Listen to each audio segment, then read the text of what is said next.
Right now at 6, chaos in Chesterfield County. A man accused of shooting a McBee officer is dead after an hours-long search.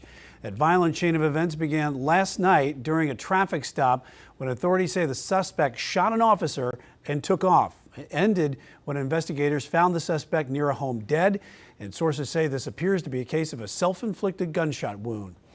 Queen City News reporter Jody Barr has been in Chesterfield County all day gathering details. He joins us now live. And Jody, what can you tell us? Well, Brian, right now there were 2 officers injured here that were not in McBee. 2 officers here in Lee County. That's where we are at this scene behind me here, and this is where this all came to an end today.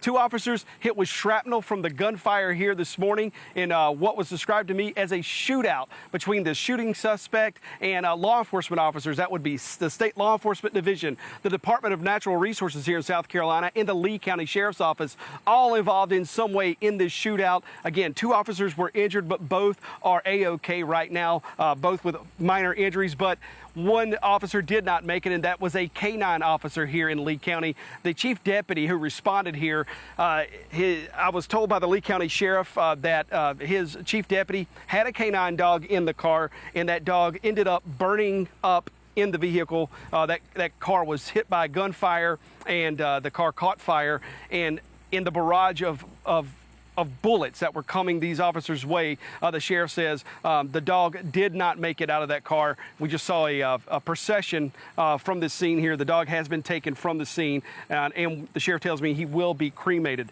But again, let's go back to McBee, where this all happened last night in a traffic stop.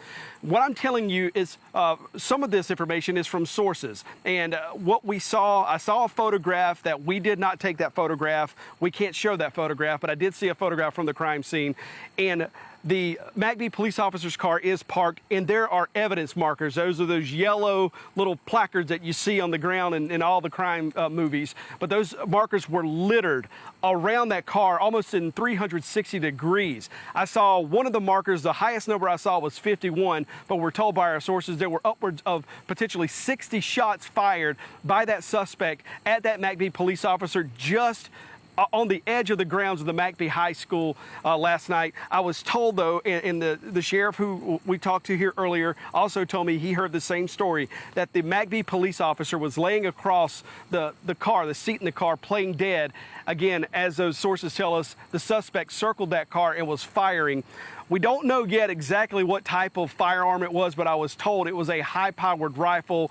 And you could kind of guess, if you see the damage to these vehicles, what that weapon was. But again, 2 officers injured here in Lee County are okay. The officer up in McBee, Gerald Wright is his name. I talked with, actually I texted with Mayor Glenn Odom, the McBee mayor, earlier. He says that the town thanks God, or thanks the Lord for sparing Officer Gerald Wright's life. He says he thanks people for their prayers. But Officer Wright and McBee expected to be okay, and the 2 officers injured here okay again. A K-9, though, with the Lee County Sheriff's Office did lose his life here today, and the suspect also, I am told, is dead in a field here, in a cornfield here in Lee County tonight. All right, yeah, Jody, a violent chain of events happening in Chesterfield County, a place where you normally don't see that type of thing. Thanks.